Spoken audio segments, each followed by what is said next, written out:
Hi, I am your host, Rose. And we have another guest that you saw before. And we're going to finish up talking about the gospel of Dop Wop, and we're integrating it with awakening power. So my guest is going to introduce himself. Hi, my name is Dave Danowski.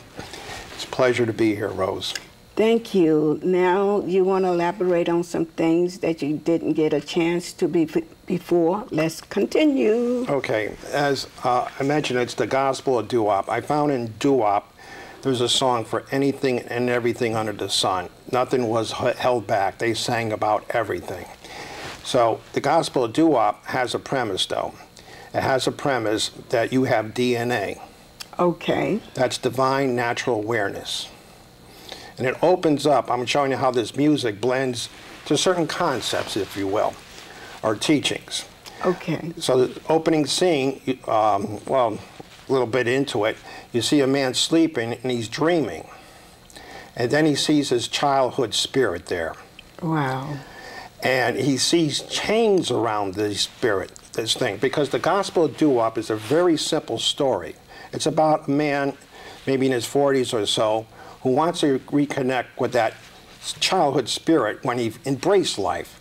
He got kicked around a little bit too much, and he seemed like he lost himself. Okay. And he remembers when he was a child how he embraced everything. It was like vitality to it. And now in his dream, in his nightmare, it's a recurring nightmare, but he's not even aware of the nightmare content, per se, but he has this nightmare, and we're able to see it. And we see this baby with all these chains. Now, the Cookies had a phenomenal song to match that. My baby's got me locked up in chains, and it's not the kind you can see. These chains really got a hold on me. He noticed these chains, and somehow in his dream he realizes that he is somehow responsible, not really clearly, but then Smokey's song comes on. You really got a hold on me. Wow. Do you know how our negativity has a hold on me? Thank you. I don't want you, but I need you. It seems like I'm always thinking of you. Mm-hmm. And then he realizes he has this awareness that these chains have, and he wants to get away from it. And there's a door of freedom. Okay. But there's like some steps. But there was a song called Tower of Strength. If I were a Tower of Strength, I would walk out the door and I would see you no more. But a Tower of Strength is something I'll never be in his state of mind right now. Then he wakes up like we all do. And, some of us. and he starts complaining about life. And it shows Sam Cooke comes in. That's the sound of the men working on the chain gang. So it shows different people in different settings how we just work on these chains. Mm-hmm. And the whole thing is this DNA we have, divine natural awareness. The awareness, you can use a lot of words. It's beauty, power, love, whatever, okay? With focus, it's a powerful attention. Powerful attention equals creation. So, if you had, I sent this to a gentleman who teaches a Hawaiian technique. And I told him about this DNA, and it's like a flashlight. Wherever we shine it, we're blessing. So when we're worrying, we're actually putting that creator within us, this awareness. We're shining on our worry. Mm-hmm. We're blessing it. We're blessing the worry. We're blessing wherever we're putting our attention on. Yes. And we're more powerful than we know. Thank you. But these songs, the way they sing it, and it seems to reach a different part. Mm-hmm. Because there's power in music, there's power in poetry, and there's phenomenal power in laughter. There's a lot of little innuendos or jokes in the gospel of Dop Wop. Mm-hmm. One of them is, there's one scene where Jack's driving around trying to find something, and they said, well, there's a monitor that comes in and out. He says, well, he's going to take some time to get lost. Let's go to a lost episode of the Bowery Boys. You remember them? Mm-hmm. Okay.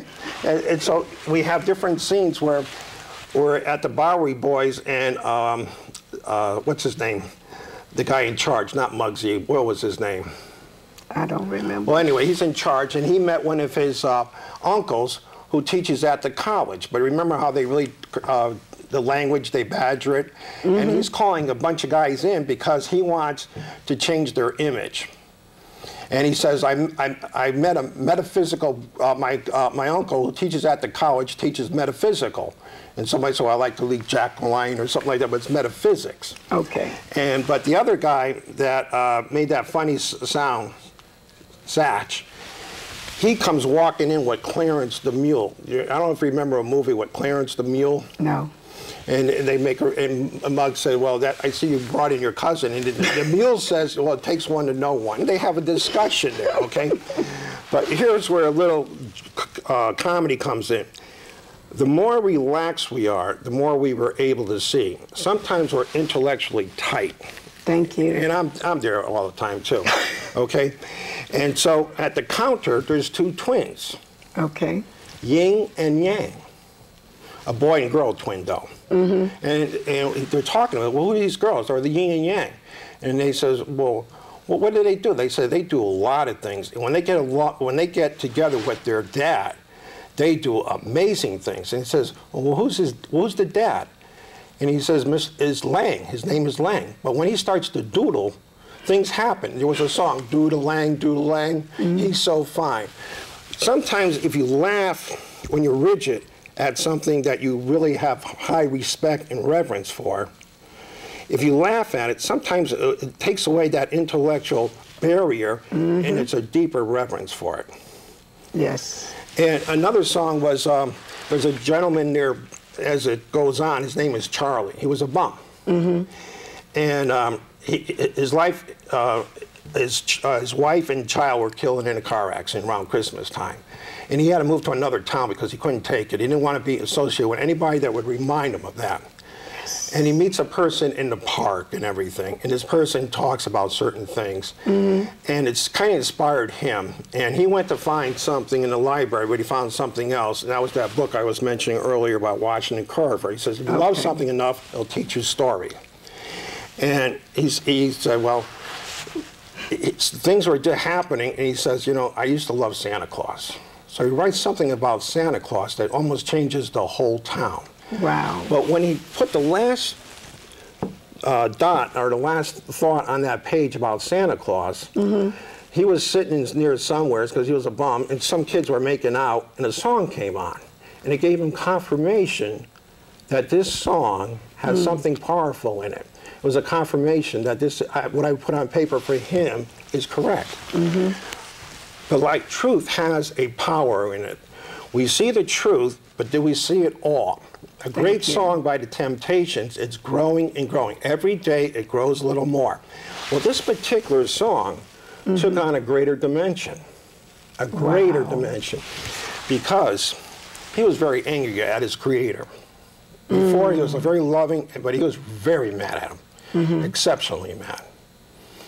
And his song took on a whole different power for him.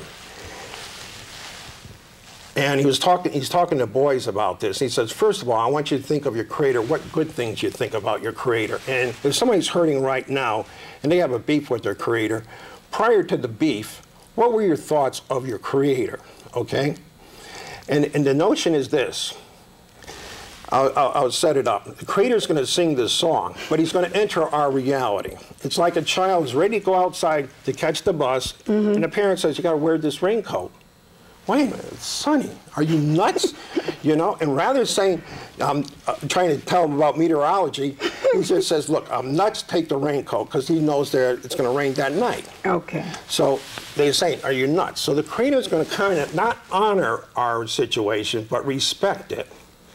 If you play the song, because another idea is this, we see so little, yet we judge so big. We see so little. Our knowledge is like a thimble in a mighty ocean. That was Walter Russell's words, but it's true. We know so little, but we pretend we know so much.